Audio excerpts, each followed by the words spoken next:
Vous êtes beaucoup à vous intéresser à la crypto-monnaie Solana, alors on va l'analyser dans cette vidéo. Après avoir fait ici plus qu'un x10, est-ce que c'est encore bon d'investir dessus ou bien est-ce que le prix va continuer de baisser? On va répondre à toutes ces questions de manière simple, rapide et efficace. Mais avant de démarrer, rejoignez le Telegram gratuit qui est en description, c'est le premier lien et je vous partage des analyses du marché, que ce soit Bitcoin ou les altcoins. J'ai transformé 5000 USDT en 85 000 USDT en 6 mois et sans levier dès mon début dans les cryptos et l'idée maintenant c'est de vous partager justement ces analyses pour vous aider à votre tour à construire votre capital. Donc venez nous rejoindre dans le Telegram, c'est le premier lien dans la description sous la vidéo. Revenons-en maintenant à Solana et rentrons dans le vif du sujet. Ici vous le voyez maintenant, ça fait depuis plus d'un mois qu'on est sur une grosse trend de baissière. À quoi on voit ça? Les moyennes mobiles, ces trois lignes que vous voyez juste ici. Tant que le prix est en dessous, on continue la trend de baissière. On n'aura pas à nouveau une reprise de tendance haussière vraiment moyen long terme sur Solana tant qu'on ne repassera pas au-dessus de ces moyennes mobiles sur l'unité de temps daily. Mais si on dézoome sur le weekly, qu'est-ce qu'on voit? On est pour le moment en plein dans ces moyennes mobiles, donc on n'est pas en train de repasser complètement à la baisse sous ces moyennes mobiles sur l'unité de temps au-dessus, mais on n'est pas non plus en train de surfer sur les moyennes mobiles comme on a juste ici. Donc là on peut se poser une question, est-ce que c'est simplement une trend de baissière de quelques semaines puisqu'on est sur du daily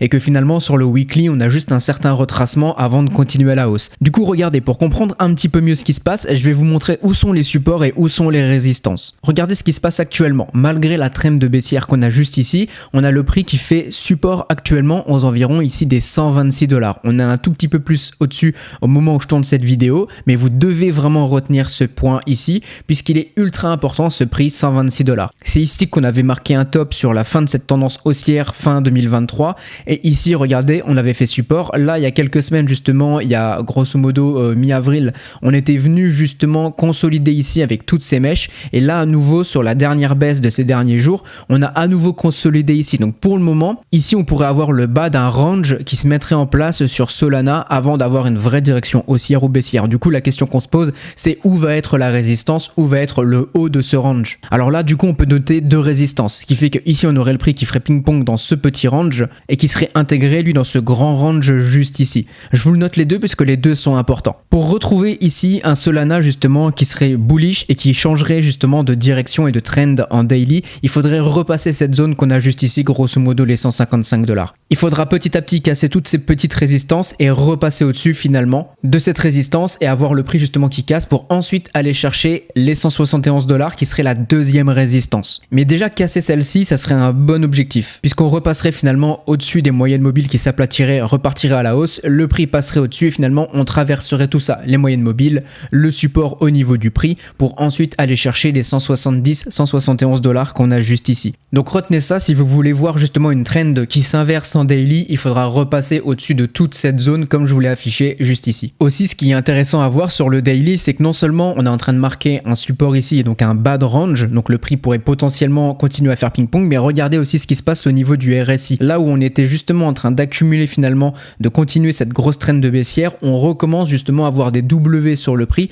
ça se voit très bien, vous avez juste à imaginer la lettre W si vous avez encore du mal à analyser ce genre de courbe, mais c'est ce qui montre justement qu'on a un réveil des acheteurs, on a à nouveau de la force acheteuse sur Solana et donc on pourrait inverser la tendance et repasser au-dessus de tous ces niveaux dont je viens de vous parler il y a quelques secondes. Maintenant évidemment tout n'est pas gagné puisque ici vous le voyez quand même, on a eu ce W, on a simplement fait un rebond pour continuer à la baisse. Donc on pourrait très bien continuer la tendance baissière sur Solana et c'est pour ça que ce niveau doit vraiment être maintenu. Du coup si on ne maintient pas ce niveau, qu'est-ce qui va se passer? Pour ça je vous montre avec les Fibonacci, on a cette zone entre les 0,618 et les 0,786 et je vous en parle énormément. On pourrait très bien finalement avoir un prix qui casse juste en dessous de ce support mais qui consolide ici. Ici c'est une très bonne zone en général pour du rachat. Beaucoup de gens se servent de cet indicateur pour définir leur zone d'achat. Ils vont se dire qu'ici Solana serait à un bon prix. Ils pourraient racheter ici et finalement on fait peur à tout le monde, on réintègre le range derrière et finalement pourquoi pas on entame derrière une trend de bullish. D'autant plus qu'on a quand même pas mal de consolidation ici au niveau du prix. Donc on a d'autres supports ici qui peuvent aider à maintenir le prix. Néanmoins c'est pas la seule chose que vous devez regarder.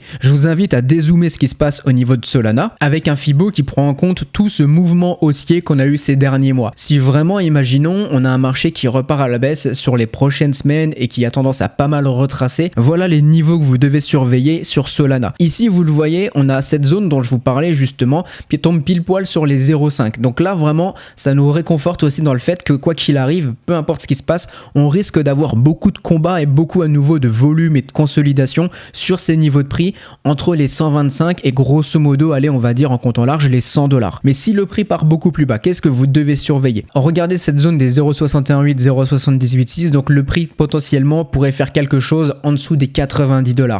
Là, je pense que clairement ici, si jamais dans les prochaines semaines, les prochains mois, on avait un Solana qui repassait dans ces zones de prix, ça serait un excellent moment si vous vous projetez sur cette crypto pour en racheter, puisqu'à nouveau, selon les Fibo, vous auriez un bon prix. En plus de ça, ici, on aurait à nouveau de la consolidation avec un bon support que je vous affiche juste ici, en plein dans la zone. Ici, vous le voyez avec toutes ces consolidations aux environs des, allez, on va arrondir aux 80 $ pour garder un chiffre rond. Ça serait une super opportunité justement pour se positionner sur Solana. Évidemment, on n'y est pas encore, mais vous devez pourquoi pas garder ça en tête. Mais tout ce que je viens de vous dire dans tous les cas, sur un plan rationnel, c'est des niveaux qui méritent d'être analysés. Mais pour le moment, à court moyen terme, le scénario numéro 1 pour le moment, c'est ici, défense de ce bas de range avec les 127 $ qui évidemment peut être une bonne zone pour du rachat si vous voulez justement tenter les rebonds sur Solana avec différentes résistances, grosso modo aux environs pile poil entre les moyennes mobiles. Donc on va dire par exemple 146 $.